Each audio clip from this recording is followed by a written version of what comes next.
اب عذاب قبر جو ہے، قبر کے اندر جو انسان کا عذاب ہے تو وہ بھی عالم برزخ کا عذاب ہے۔ میرے رسول کریم صلی اللہ تعالی علیہ وسلم نے نہ کچھ چیزوں سے پناہ مانگی ہے، خود حضور نے، رسول کریم علیہ الصلوۃ والسلام نے پناہ مانگی۔ حضور فرمانے لگے اے اللہ مجھے کنجوسی سے، بخیلی سے پناہ عطا فرما، اور حضور نے باقاعدہ پناہ مانگی ہے کہ اے اللہ مجھے ارذل العمر ہونے سے پناہ میں رکھ، جب عمر اتنی زیادہ ہو جائے کہ وجود کے حصے کام کرنا چھوڑ جائیں، اس سے پناہ مانگی۔ اور خود میرے نبی پاک علیہ السلام نے قبر کے عذاب سے پناہ مانگی۔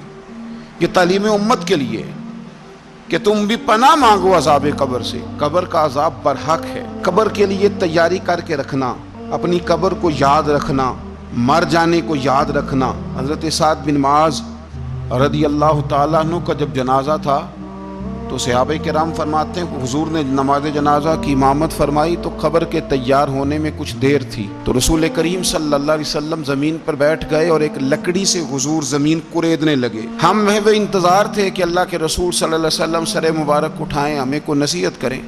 فرماتے حضور نے سر اقدس اٹھایا تو حضور کی آنکھوں میں آنسو تھے، اور رو کے حضور فرمانے لگے، رو کے کہ اس قبر کے عذاب سے رب کی پناہ مانگو اور اس کے لیے تیاری کر لو، یہ بڑا سخت دن ہے۔ رو کے حضور نے فرمایا، رو کے۔ آج تو لوگ مذاق بناتے ہیں، کچھ فقیر صوفی درویش کہلانے والے بھی، وہ کہتے ہیں یہ جو مولوی بتا رہا ہے نا قبر میں بچھو ہوں گے، سانپ ہوں گے، یہ تو مولوی اپنی قبر بتا رہا ہے، ہمارا اس سے کیا لینا دینا ہے۔ خدا سے ڈریں۔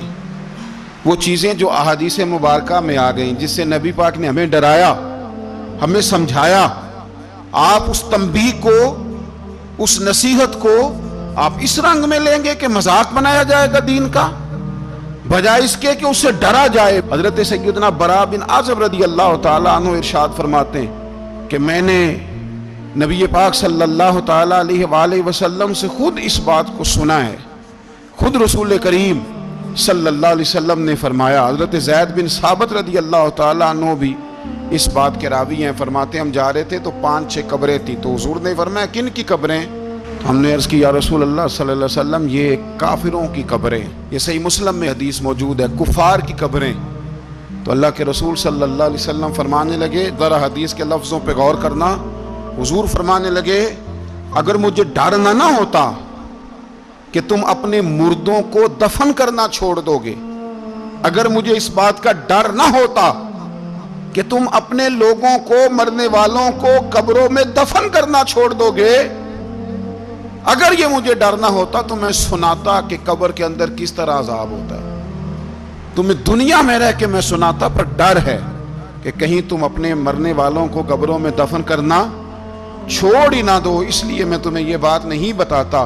اور میرے رسول کریم صلی اللہ تعالی علیہ وآلہ وسلم نے پھر ارشاد فرمایا، اپنے غلاموں کی طرف نظر فرمائی، یہ بات کہہ کے کہ اگر مجھے ڈر نہ ہوتا کہ تم دفن کرنا چھوڑ دو گے تو تمہیں میں سنا دیتا کہ قبر میں کیا عذاب ہوتا ہے۔ پھر حضور نے صحابہ سے فرمایا چلو بھائی دوزخ کے عذاب سے اللہ کی پناہ مانگو، تو سب کہنے لگے ہم دوزخ کے عذاب سے اللہ کی، صحابہ نے کہا ہم دوزخ کے عذاب سے اللہ کی پناہ مانگتے ہیں۔ پھر نبی پاک صلی اللہ تعالی علیہ وسلم نے ارشاد فرمایا تم سب کہو کہ ہم قبر کے عذاب سے اللہ کی پناہ مانگتے ہیں۔ تو صحابہ نے کہا ہم قبر کے عذاب سے اللہ کی پناہ مانگتے ہیں۔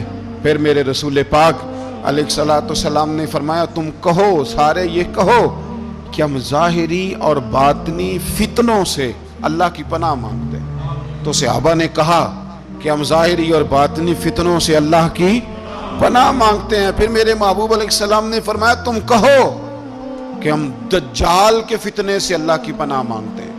تو صحابہ کرام نے کہا کہ اے اللہ ہم دجال کے فتنے سے تیری پناہ مانگ، تیری پناہ میں آتے ہیں۔ نبی پاک علیہ السلام نے یہ الفاظ کہہ کے یہ بات بتلا کے ہمیں سمجھا دیا، ہمیں قائل فرمایا محبوب نے۔ یاد رکھنا، اس بات کو اچھی طرح سمجھ لینا کہ اگر مجھے ڈر نہ ہوتا کہ تم اپنے مردوں کو دفن کرنا چھوڑ دو گے تو تمہیں بتلا دیتا کہ قبر میں کتنا سخت عذاب ہوتا ہے۔ اپنے معاملات پر غور کریں۔